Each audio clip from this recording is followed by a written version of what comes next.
Good morning and thank you for joining us. Today we're going to cover the difference between a flow hive and a conventional Langstroth hive. Now, it's a question we often get asked, so we're going to go through it in detail. And often people are making a decision based on cost when they purchase a conventional Langstroth hive compared to a flow hive. But what I want to do is go through in detail and spell out some of the hidden costs you'll find with the Langstroth, particularly when it comes to harvesting. So this is a flow hive, and while we're doing it, we may as well harvest some honey to show you how that works if you have not seen it. So what we're going to do is just put this key in here and give it a turn. And what happens is channels are being formed inside the comb, and that allows the honey to flow down and out here. Now this is an invention my father and I worked a decade on to bring it to the world, and it's now 8 years and over 100,000 flow hives in 130 different countries. So here the honey is coming out, and it works actually better than I ever imagined when we were first inventing the flow hive. So it's a simple case of turning the lever and watching as the honey comes pouring out into your jar. Now that is very, very different to the Langstroth harvesting system. In a conventional Langstroth hive, you've got to go through the old process, which is basically getting in your bee suit, taking off the lid. Often this will be full of wax, so as you do that honeycomb all in here. Now I would do this, sell honey to the local shops. I've done a lot of it, and so you usually put a mat in here to try and stop them building up here, but they usually do anyway if there's a good flow on. So you crack this off, you spill a whole lot of honey down inside your hive, you create a big mess, you put that aside, and then you're into your honey box. Now what you're going to do is either take out each frame. You've got your bee suit on, you've got your smoker out, you've smoked the hive. You're either taking out each frame one by one and putting that in some tubs to take back to a processing area, or you're cracking the whole box off, trying to get the bees out with a leaf blower, or perhaps if they're on a really good flow, commercial apiarists will fly them out by tipping them up on their end and waiting for a lot of the bees to go out of the box. Then this gets transferred to your processing shed, which in my case was the shed I lived in, and other people will use their laundry, or perhaps they've got a specific building they've made for processing the honey. So you've got these and they're full of honeycomb, and what you then need to do is take the wax capping off each side of the frame with what's called a hot knife, and that's something that plugs into the wall, heats up nice and hot, and can slice the wax capping off. Then these frames go into a centrifuge. So it's a spinning machine which can cost you thousands of dollars, where the frames go in. In my case, I had a 9-frame radial extractor, and it was electric. You turn it on, it would spin the frames out, and all the honey slowly flies out against the walls of what's usually a stainless steel drum and collects down at the bottom. But all sorts of wax and bee bits also end up in the bottom. So then you've got to go through a filtering process where your honey is collected in the bottom of your extractor, and you turn a gate and it comes out, so you'll be sieving it through some kind of sieve to get a lot of the wax and bee bits out. Then you'll go through a settling process for all of the bits to come up to the top, and you can then tap off the honey into jars. So once you've done all of that, then the frames need to go back to the same hive again. So you've got to number your frames or somehow work it out, because you don't want to share disease from one hive to the next. So those frames, once you've spun all the honey out of them, you need to go back to the apiary, you're back in your bee suit, the smoker's out, you put the frames back in the hive. Now you can't leave big open gaps like that in a hive, so you want to do it as quick as you can, or more likely you've taken the whole box off to do that extracting. Otherwise they'll build a bunch of random comb up here in your Langstroth top box. So I did years and years of harvesting honey like that, selling it to the local shops, and that's where I got the idea. I was like, hang on, the bees are getting really grumpy out of them about this. They're not particularly liking me taking the honey in this way. I'm squashing a bunch where they end up all over the ground, you're covered in honey, and you know, it ends up being a bit of a disturbance for both you and the bees harvesting honey in that way. However, you should have a go at it. It's fun for a little while, but then not so fun as it gets tedious. The boxes are really heavy to take off as well. So you'll need help to lift a whole box of honey off if you plan to lift it off. It could be 30 kilograms, unless you're built really strong. So that's harvesting honey in the conventional way. Now there's one more piece to that, and that's the frames need to be strong in order to spin them in a centrifuge. So this has wire reinforcing. You spend your nights wiring the frames like this, and then putting what is a wax foundation sheet into here. Then what happens is you put the jumper leads from a car battery on one end and on the other end of the wire, and it'll actually melt in, and that way it won't fall out in the hive. If you don't do that process, then usually this wax sheet falls out inside the hive and creates a real mess in there as your comb's wandering over like this. So that's a wax foundation sheet that is common. Another common one is they'll use a plastic foundation or a complete plastic frame like this, and the bees, you can get them to build on this. They don't really like it in my experience. They have to be on a good flow. You need to coat this all in wax to get them to use that. And the reason why you need wax or wire or a plastic foundation is if you don't, in the centrifuge, your frame will blow apart and all your wax will end up in the bottom of the extractor, still with honey in it. So that's conventional extracting. Now you can buy more cost-effective, smaller ones you can turn by hand, but they're still expensive in the scheme of things. So you need your processing setup, your sieving, your centrifuge, your hot knife, and probably a comb scratcher as well for the bits that the hot knife didn't get. And that's your basic setup for extracting honey in the conventional way. Now here we are, while I've been talking, we've harvested this beautiful honey like this. So it was a real win to invent this and have it work so successfully and have so many people around the world support the crowdfunding in the beginning and now ongoing as we produce lots of hives and ship them to you. Look at that beautiful honey just absolutely pouring out. So speaking of honey, there is some advantages. Now this came as a surprise to us. We didn't intend to invent a system that people would rave about the honey being better.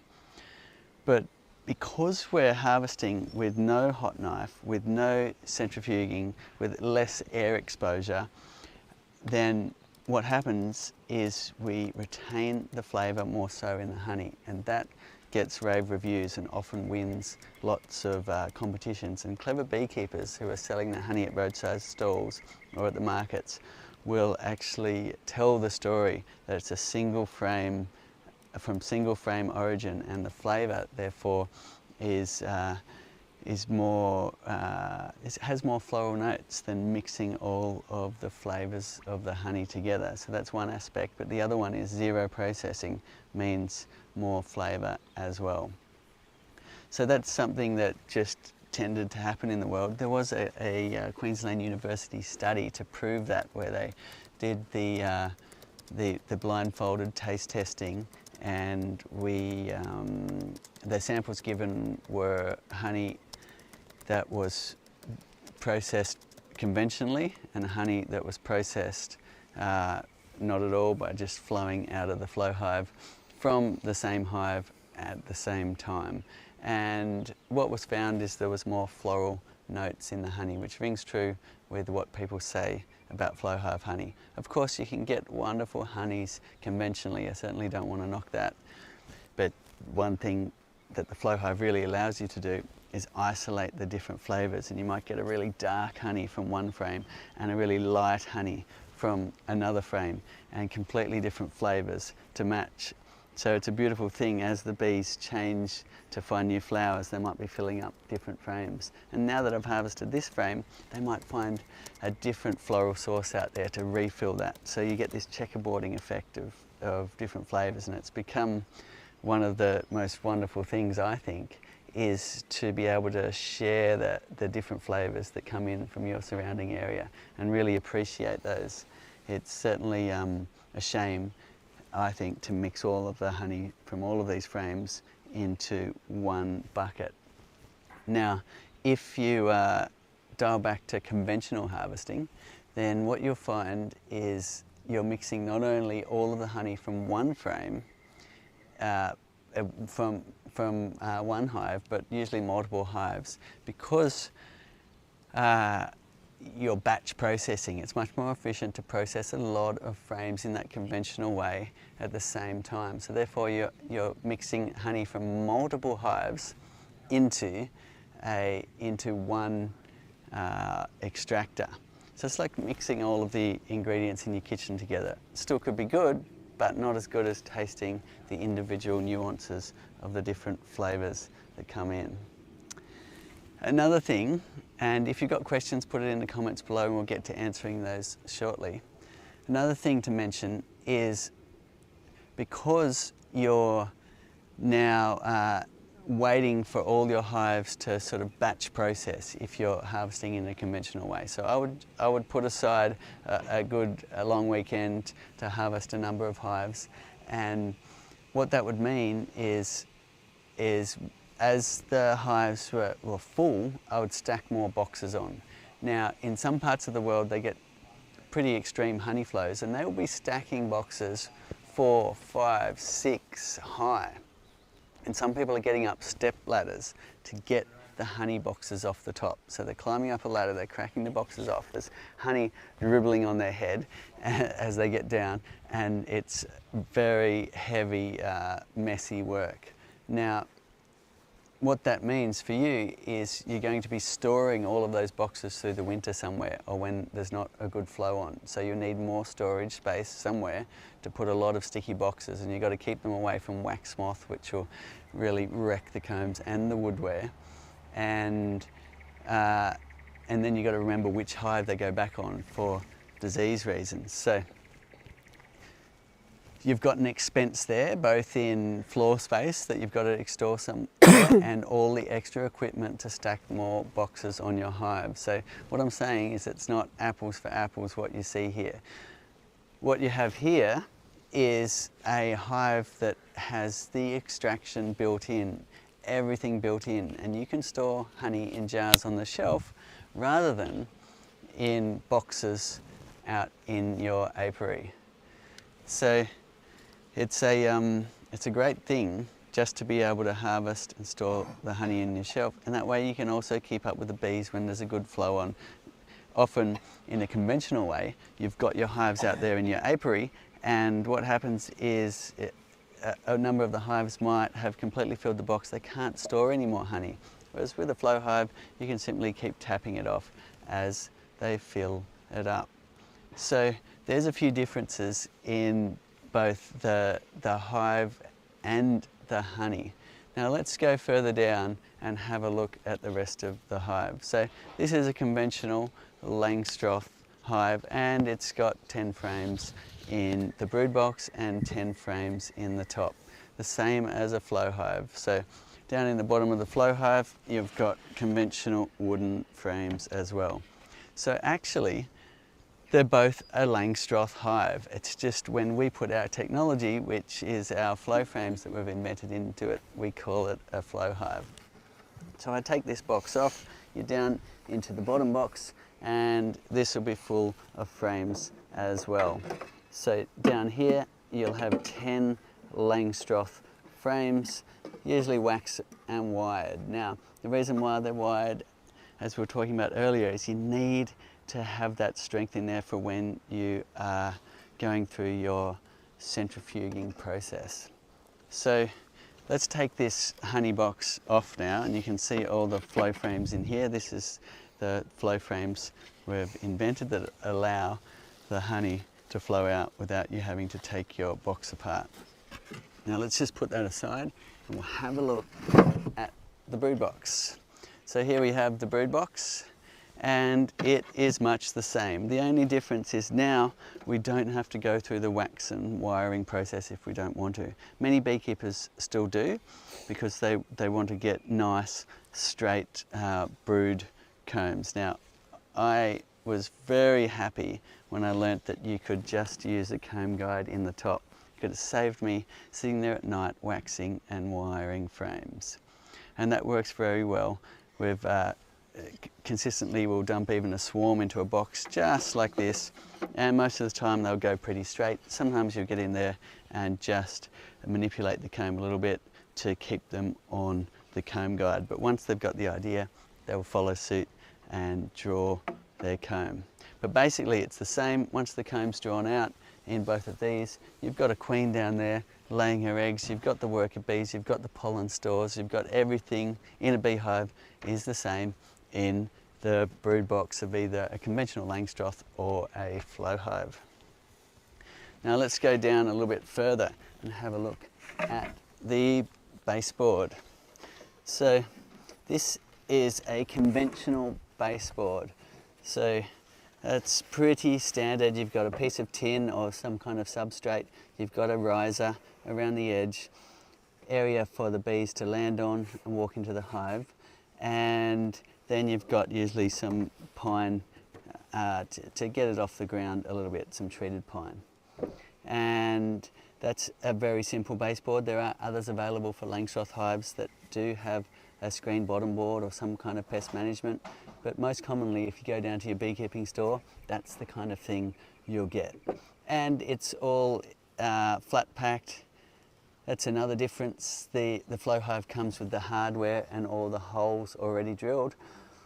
Conventional Langstroth, you'll have to drill those holes and find your own hardware.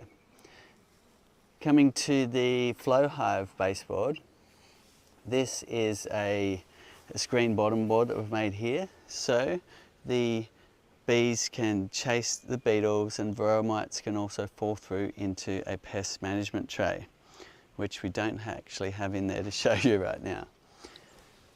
We'll just get one and put that in for you.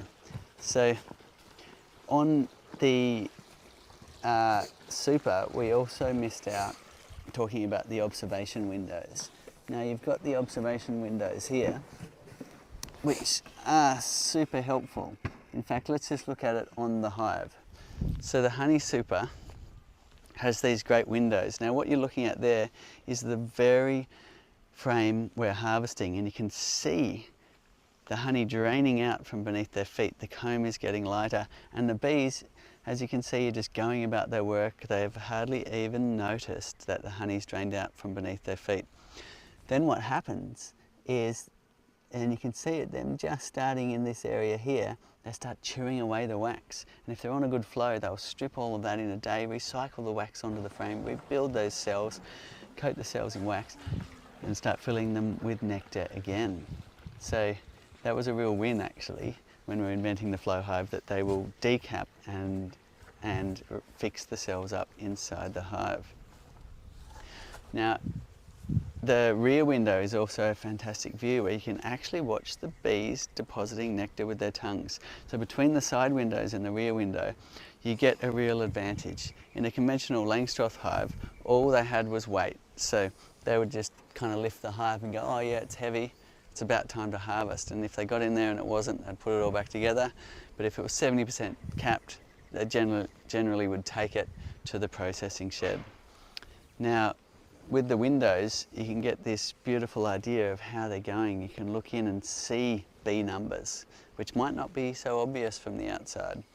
And you can more easily tell when a hive's in trouble and you need to get in there and do a brood inspection and find out what's going on. You can also tell when the honey is full by looking in the side windows and looking out for that capping, which you can see on the cells there. And you can also look in the rear window and actually get this cross-section view. Now only this one is showing at the moment. You can see honey right there in the cells. So that view is also really wonderful. It tells you which frames still have honey. And between those two windows, if you look at them often enough, you can get a really good idea of what's going on in the nectar flow. Okay, back to our bottom board. Now, what we've done throughout is try to improve things. So what we've done here, we've got an injection molded tray made from recycled plastic, and that's nice and durable, and it slides in here. Now it's on a counter slope because for harvesting honey you want a 3-degree backwards slope with a flow hive, so that's another difference. Conventional hives are usually sloped forward so rain doesn't come in the entrance, but what we've done here is we've put levels in the side here and in the back here, which give you a level both in the sideways direction for when you're drawing natural comb, you want it nice and level, and for the 3-degree slope backwards.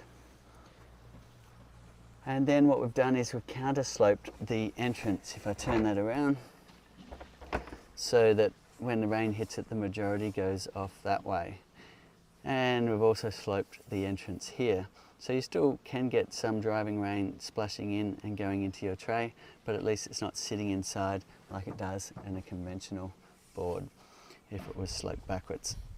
Okay, so next you've got your pest management and ventilation control.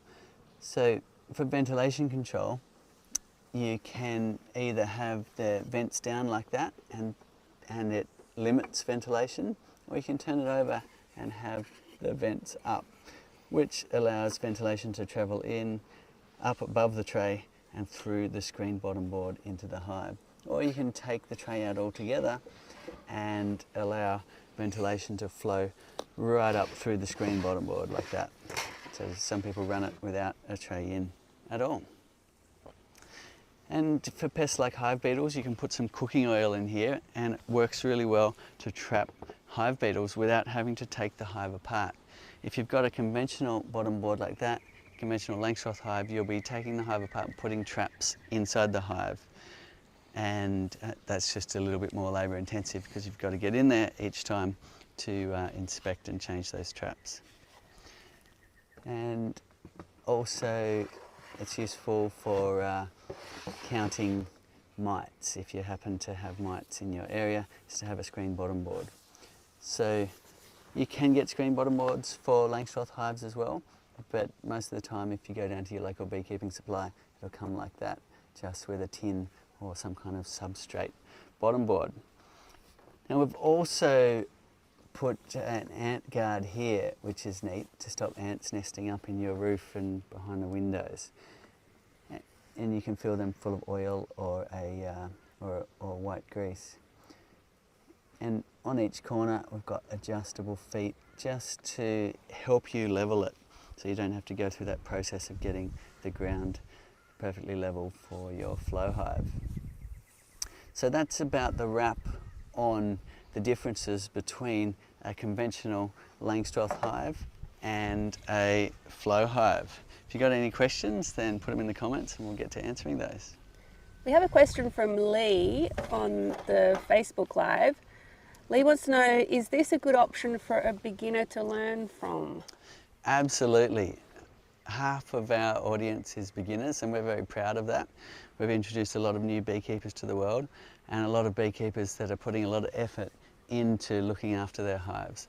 And we've got a wealth of training material at thebeekeeper.org. I'm here to answer questions each week, or an experienced beekeeper. And also we've got lots of information on our YouTube channel and Facebook page. So as a beginner beekeeper, you can sink your teeth in and get started. And the great thing is, with the Flow Hive, you don't have to go through the learning curve of running a centrifuge and decapping frames and sieving honey and all of that. It literally is as simple as you saw at the beginning. I turned this handle and the honey came out. We have a couple of questions on our Instagram Live about cleaning the flow frames. Okay, that's a great question. Now what we're finding, because it's new technology to the world and we're all learning, is that after 5 years, and that if the bees have been using it every year, your wax and propolis will be building up on the frame. So one, it starts to limit the view like you see here, and another one is there's just a whole lot on the frames that might start inhibiting its function and how easily it opens and so on. So what you can do though is take your frames out of your hive and pressure clean them with a pressure washer. Now we'll send you a video on how to do that, but basically you can either use a high power pressure washer. You set them in the open position, like in the harvest position, so the water can blow through, and you just go down and blast that wax off. Even better, connect a hot water service to your pressure washer, and if you can get that temperature up above 70 degrees, it'll even help strip the wax back to getting you a better view here as well. So that's a good tip. In terms of if they're in the hive, the bees look after them, which is a wonderful thing. So there's very little maintenance to your flow hive. Occasionally, you'll get a bit of honey building up down here, and you'll need to twist this cap around or unblock a little point there for honey to go back in. If it's been left in there a long time, it could go fermented, and you might need to clean out that area just with a dishcloth on the end of your flow key. So a couple of tips there for cleaning, but the wonderful thing is the bees do most of the work cleaning. We have another question from Instagram. This person was told that bees can die when you're harvesting from the flow frames. Is that true? Okay, we put a lot of effort into making sure the bees were as least disturbed as possible in the flow hive. And yes, some of our early attempts did have parts that moved in such a way that the bees could get injured. And as we went, and after a decade of work and a whole another patent about it, we actually put space so that the comb parts actually aren't rubbing up against each other as the channels are formed. So if bees do, let's say you've harvested early and there's a whole lot of bees down the cells, and you open it and close it, and let's say the bees then could get a wing or a leg caught between the parts if the parts were touching together, but we've put a little V-shaped gap in there, which means that the bees have to build a bridge across to join the flow frame parts together. And what happens when you harvest is that little bridge of wax gets dislodged, and then there's space for the bees to crawl out. At worst, bees, if there was a whole lot of bees down the cells, some of them could get caught in their own wax, in which case the other bees would free them. And I can confidently say a lot less bees will be harmed in a flow hive than harvesting conventionally. There's a question from YouTube here. They want to know when you are going to make a medium super. That's a great suggestion. If you've got suggestions on products that you would like, please put it in the comments below. We're been flat out making these flow hives. We had such interest, but we're now getting time where we can open up and focus on meeting your needs with other products as well. And Donna has asked a question on the Facebook Live.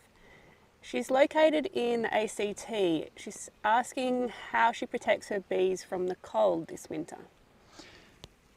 Okay, so my grandfather keeps bees in the ACT, in Yarralumla.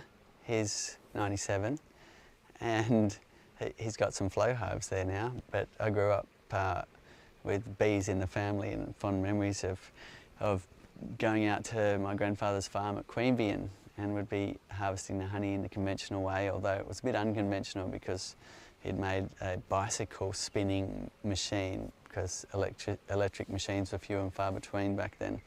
So you'd be pedaling a bicycle and it would spin the frames around. As to the wintering, there's different schools of thought on this. My grandfather's had a hive hanging out on his gum tree with no box around it at all, and it was there for years and years, just one of those hot tree hives where you can see the comb visibly, and they would survive through the long Canberra winter. However, things that you might want to do for a winter if you've got your flow hive in Canberra is take the excluder out. And the reason why I say that is the queen will move with the balls of bees up through the hive as they consume honey, and they need to consume honey to stay alive during the winter if there's no flowers. So if you remove the excluder, the queen can travel with the other bees and won't perish below. It's also common to reduce the size of your hive. If you've got multiple boxes, you might put some away for storage during the winter, make it a bit easier for them to keep their box warm. Now that's about all I would do in Canberra. In really extreme snowy places, then people usually take it a bit further and they might put a whole lot of insulation under the roof. And there's different schools of thought if they should then wrap the hive or not. Some people do, some people don't. Some people say that it's important not to because you want condensation to build up on the walls because the bees don't have a water source unless there is condensation building up on the walls of the hive. However, you don't want condensation building up on the roof of the hive and dripping onto the bees. So that's the reason why they'll insulate inside the roof area. You might want to break up some pieces of styrofoam or use an old pillow under the roof here between the inner cover and the gabled roof, just to give a bit of extra insulation in that top area. And that's about all you'll need to do with a flow hive in a Canberra winter. We have a question from Chuck on the Facebook Live. He wants to know if you keep the 3-degree angle all the time or just when you're harvesting the honey. You can go either way, but I much prefer to keep it all the time. We've countersloped the entrance, so water isn't an issue, and even if it does go in, it just ends up in the tray below, and you can tip that out after a big rain event. Now, the reason why you want to slope it all the time is because then this leak back point works. As I was explaining earlier, the honey's coming down, and you can even see just a little droplet of it there. Right there you can see a little droplet of honey, and that's going back to the bees through that little leak back point. You can see their tongues right now licking up. Give us a thumbs up if you can see a little bee tongue licking in that area. That's pretty cool. So if the hive sloped the other way, then that leak back point won't work.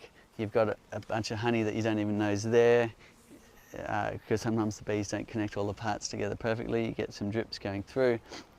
It's at the other end because it's sloping forward. You go to harvest and you tip it back, and all of a sudden you've got this fermented yucky honey coming out when you're hoping for a beautiful honey like this. So for that reason, it's best to slope it on a 3-degree backward slope all the time.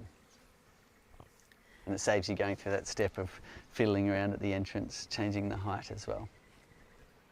Lee would like to know, do you have to do anything to the brood box after you introduce the bees? So let's say you've built your hive, you put your coat on it, you've then introduced your bees, you've gotten in your bee suit, and you'll be running just with the brood box with the inner cover and roof at first without the super as they build up. So what you'll need to do is check them periodically to see whether they have built out on all the frames. You also might like to check in your area whether there's enough nectar around for them. Some people will need to feed their bees during that stage as they're building up. So that's another step. And if you're using naturally drawn comb like this, with the comb guide as we supply, then you'll want to also get in there and check that they are indeed building from this comb guide. If they start to go wonky and maybe they're going across to join onto the other frame, then you'll need to manipulate that with your hive tool and push it back, and the bees will then affix it to the comb guide. And you want to end up with nice straight combs that you can easily then service and do your brood inspections. As for what you need to do beyond that is check it periodically, make sure the bees are building up nicely, look at the entrance, make sure the bees are flying in and out. If you find the bee numbers really dropping, then you need to get in there and have a look, make sure you've got brood. And if you haven't done a brood inspection before, then follow our how-tos, our training videos, or sign up for the beekeeper.org, which is also an amazing fundraiser. It's free to try and a great fundraiser too. We've planted 1.5 million trees so far to create billions of blossoms for our foragers and all the other species that need the habitat. So that's a good one to look at as well. As to how often you need to inspect your brood will depend on the area you are in. So here in New South Wales there's a requirement that we're in there checking for mites, because we are trying to get on top of a mite incursion in New South Wales, the varroa mite, and we need to get in here every 16 weeks or once in every 16-week period to do a mite count.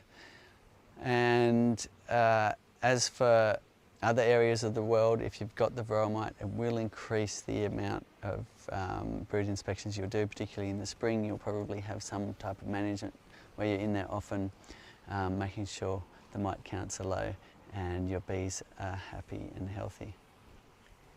We have another question on the Facebook Live. Vita is saying she just put the super on the hive.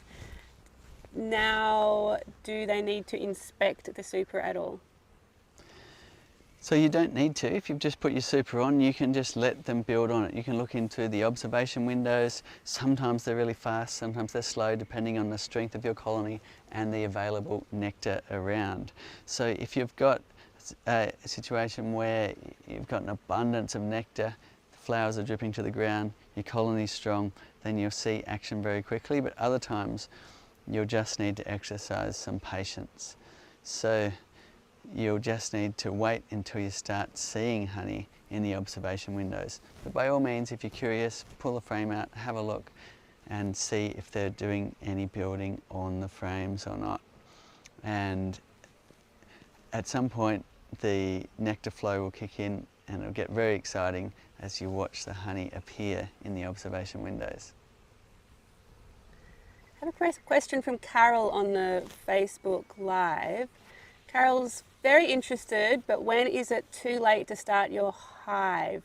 They are in the mountains of NC where winter starts around November.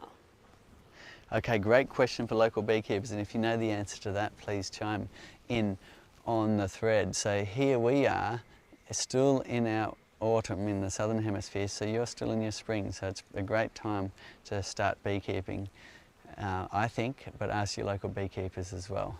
So perfect time to start beekeeping. You've got the we're just into our, so perfect time. I think you've got the whole summer ahead, and that'll be wonderful for beekeeping in your area most likely, but ask your local beekeepers. Would it be best to have a flow hive in a big place, or could I put it on my balcony? This is a question from Instagram. Okay, you can certainly put a flow hive on your balcony. My sister kept a number of hives on her balcony in Berlin, and a lot of people keep them on balconies, on rooftops in the city. And actually, often keeping bees in the city, you get a longer honey season and a lot more variety of different honeys coming in as well from the different things people plant. So it can be a great spot to keep bees is in the urban and city areas. And there's a few considerations with your hive. So you need to bear in mind that bees sting, and some people have allergies to bees. Read our first aid, which is on the bottom of our page. It should be there, and also our kits come with a first aid little booklet. Now, the flight path of the bees is the first thing to pay attention to when you're situating your hive. So you'd want to situate it on your balcony so the bees can get up and away and not bother anybody. If there happens to be a walkway right in front of where you want to put the entrance, then people are likely to get bees in their hair as they're walking past and get stings on the head and things, which isn't good. So situating your hive is an important one. And the other one is, if you are keeping bees in close proximity to humans, then consider starting with some known genetics from a bee breeder. And you can ask for a nice gentle hive, and that'll make a world of difference from a hive like this that I can stand right in front of, to other hives where if I stood here with some of the hives I used to keep in my paddock, then you'd be getting lots of stings by now. So the genetics play a big role as well. So get a gentle hive and point the entrance away from where humans are, and you'll have a great time keeping bees. Look at that, a full jar of honey. Isn't that just gorgeous? And that's only one frame out of these 7 frames. So if you harvested them all, you get 7 big jars like that, and each jar is about 3 kilograms of honey. So about 21 kilograms of honey, similar to what you'd get if you were harvesting a conventional hive that was full of honey. We have a question from Joey. Joey's asking, when should the reducer be taken off after installing a nuke? Okay, that's a great question. Here where we are, we don't usually put a reducer on, but in colder areas or areas where you've got predatory wasps or yellow jackets, then putting a reducer on when the entrance is small is a good idea. So as soon as they've filled out all of the frames in the bottom, I would go ahead and pull off your entrance reducer. Just let them have the ability to create ventilation as they choose, and also a bit more of a roadway for the traffic to come in and out of when they're in a good foraging flow. And Donna would like to know if she should put a sugar mix out for the bees during winter. Okay, generally not. You're better off feeding prior to winter by putting a feeder in the top of your hive. There is areas where where open feeding is allowed, and you can just put a sugar mix out for the bees. But you're better off feeding directly into your hive. So what you'll be doing is on the top of your inner cover, which I'll show you here. But grab this, let's just put the whole box on.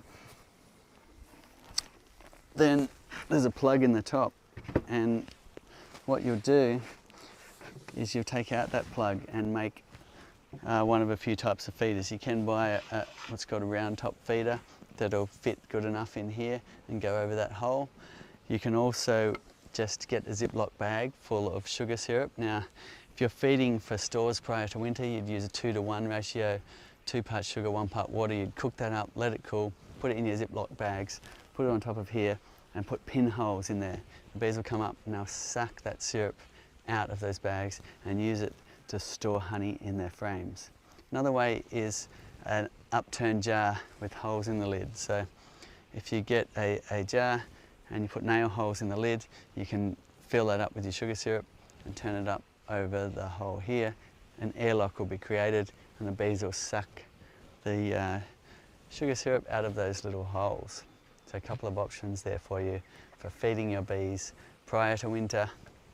If they're really light in the brood boxes, no honey stores, and you've got a long winter ahead and you haven't fed them and they haven't collected any nectar, then you're still better off feeding them in the winter than letting them starve. But ideally you just let them be over winter and not disturb them, just let them do their thing.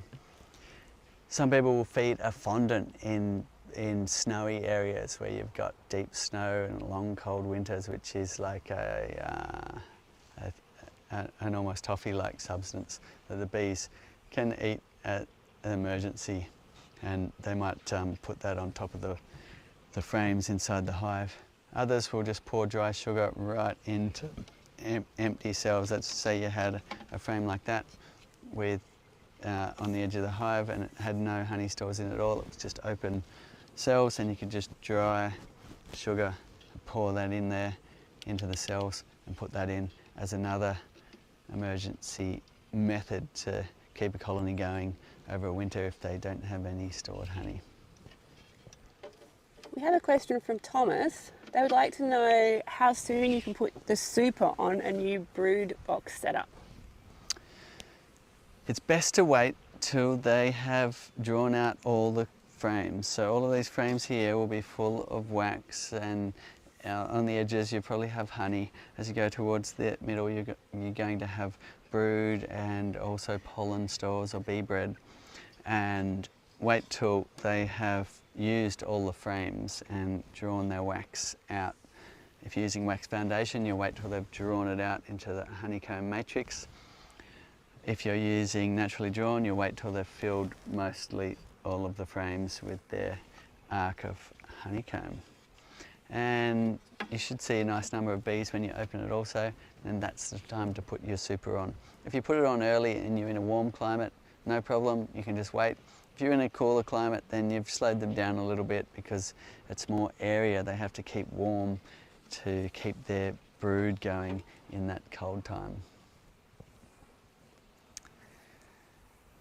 Thank you very much for all of your questions. For those that are just tuning in, we were covering the differences between a Flow Hive and a conventional Langstroth Hive. This is a conventional Langstroth Hive here, comprises of a simple lid like this. You do get other types of lid that there's a telescoping lid that will fit right over the top and telescope down, a bit like the Flow Hive gabled roof comes down.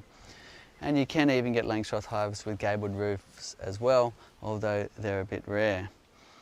And there's a whole lot of features we've built into the Flow Hive to make beekeeping that little bit easier, with the windows, with the, of course, the flow frames that allow you to harvest honey in this easy way. And it's completely changed the experience from what used to be usually blokes getting out and harvesting honey from the hives to a family experience where people can sit around and enjoy harvesting honey in this new way and taste it as it comes out.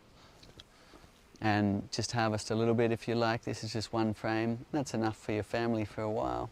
So you might just harvest a little bit and leave the bees be with the other frames. So it opens up versatility with isolating flavours, with harvesting just a little bit at a time if you want to, and this beautiful experience of harvesting honey in this new way. And thank you all of you that have supported both our startup phase and ongoing to get our invention to the world.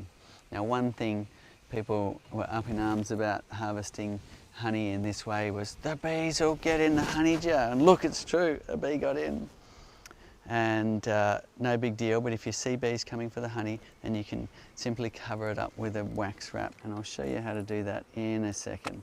But I'm just going to fish this bee out. I'll put it back on the landing board, and what will happen is the other bees will clean it up very quickly.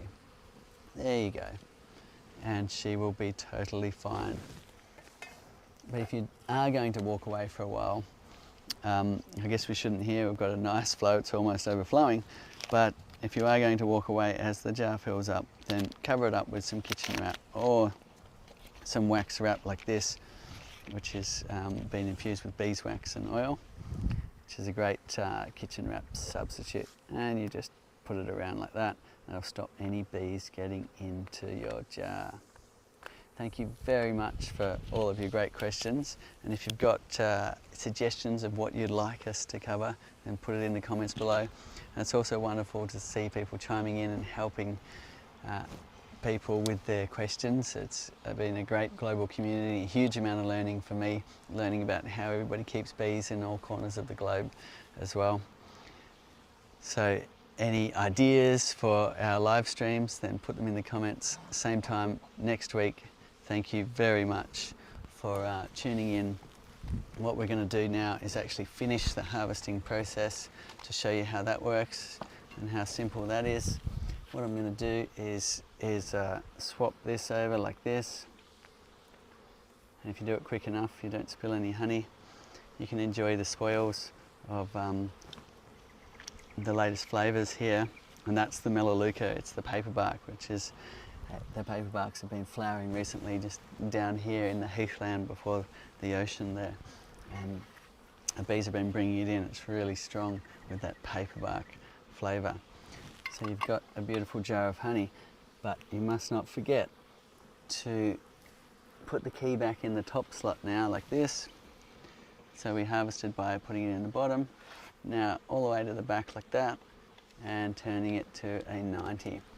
Good idea to wait for a minute if you can, just for all of those parts that are sticky with wax and propolis to move back in their position. So while you tidy up, and put your lid on the jar, look at that, perfect, ready for the table. There's no more filtering or having to get wax and bee bits out of the honey, and you've just got a beautiful jar ready for the table. And then your covers go back on like this. Don't forget to put your window covers on. You don't want a whole lot of sun shining into your hive, and that could end up affecting your colony by a lot of warmth getting into the hive. And now I can turn that back and take that out. And I'm looking around for the little cap that I pulled out of there.